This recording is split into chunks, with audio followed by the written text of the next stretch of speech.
Top quality और consistent performance के लिए सिर्फ सिल्वर पंप नाम याद रखना।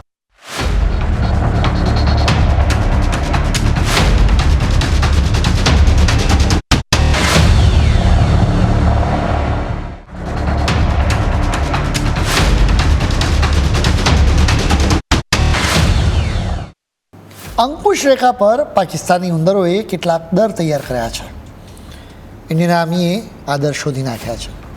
આ પાકિસ્તાની ઉંદરોને હમાસ તરફથી જ પ્રેરણા મળી હતી. અમે તમને પહેલાં પણ કહ્યું હતું કે પહેલગામમાં થયેલો હુમલો હમાસ સ્ટાઇલનો છે, એટલે જ માત્ર હિન્દુઓની નામ પૂછીને, ધર્મ પૂછીને હત્યા કરવામાં આવી હતી. હવે બીજી વાતથી પણ એ ખ્યાલ આવે છે કે આ હુમલાનું કાવતરું ઘડવામાં હમાસ સામેલ હતું.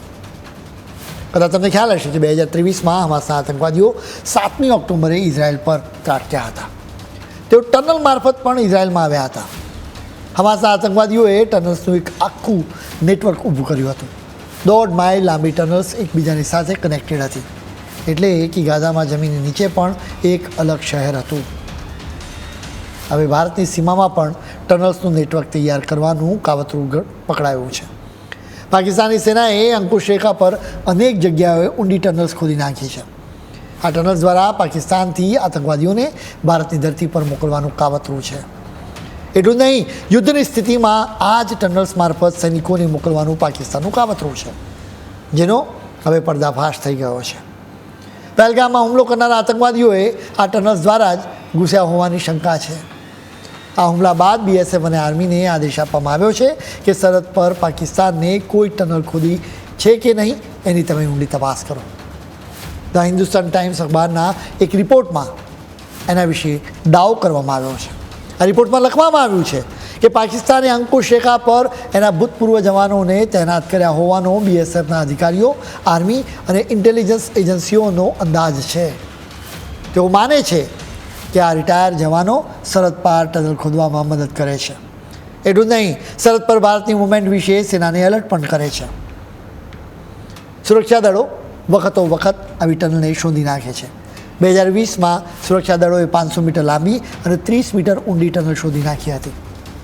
સરહદની પાસે પાકિસ્તાન ઊંચું હાથી ઘાસ ઉગાડે છે, જેથી સરહદ પર શું થઈ રહ્યું છે એ ભારત જોઈ ના શકે. આ ઘાસની આડમાં ટનલ ખોદવામાં આવે, એની આડમાં આતંકવાદીઓનો મુવમેન્ટ્સનો પણ ખ્યાલ આવતો નથી. પાકિસ્તાની ટનલમાં ઓક્સિજન પાઇપ હોય છે, જેને ઘૂસણખોરો શ્વાસ લઈ શકે. એપ્રિલ 2018માં જૈશ એ મોહમ્મદના ચીફ મૌલાના મસૂદ અઝહરનો પરિવારજન ઉમર ફારૂક અને 2019માં પુલવામા એરિયામાં હુમલો કરનારો એક આતંકવાદી સાંબા સેક્ટરમાં એક ટનલમાંથી ભારતમાં ઘૂસ્યા હતા. 2016માં નાગરોટામાં ઇન્ડિયન આર્મીના બેઝ પર હુમલો કરનારા 4 આતંકવાદીઓએ પણ સરહદ પારથી ભારતમાં આવવા માટે ટનલનો જ ઉપયોગ કર્યો હતો. ભારત ઘૂસણખોરીને રોકવા માટે સમગ્ર સરહદ પર પેટ્રોલિંગ કરી રહ્યું છે. એન્ટી ટનલ ટેકનોલોજીનો પણ ઉપયોગ કરવામાં આવી રહ્યો છે. જો કે પાકિસ્તાને ખૂબ જ ઊંડી ટનલ ખોદી હોવાની શક્યતા નકારી ન શકાય. ભારતે વર્ષ 2001થી અત્યાર સુધીમાં આતંકવાદીઓને ભારતમાં ઘુસાડવા માટે પાકિસ્તાને તૈયાર કરેલી લગભગ 22 ટનલ શોધી નાખી છે. ટનલ્સની સંખ્યા હજુ એના કરતાં ઘણી વધારે હોવાનું અધિકારીઓ માની રહ્યા છે. પહેલગામમાં આતંકવાદી હુમલો કરનારા આતંકવાદીઓ પણ ટનલ મારફતે જ આવ્યા હોવાની શક્યતા નકારી ન શકાય. જોકે આપણી સેના પાકિસ્તાની ઉંદરોના એ દરને શોધી જ નાખશે. એટલું નહીં, જો પાકિસ્તાની ઉંદરોએ વધારે દર બનાવ્યા હશે તો એને પણ પૂરી દેવામાં આવશે. પહેલગામના હુમલામાં પોતાના પરિવારજનોને ગુમાવનારાઓની ટ્રેજેડી વિશે જાણીને દેશ સ્તબ્ધ થઈ ગયો છે. રોજે રોજ નવી નવી હકીકતો સામે આવી રહી છે. મહારાષ્ટ્રના જાલના આદર્શ રાઉતે પણ નવી હકીકત જણાવી છે. તમે आदर्श ने सामलो.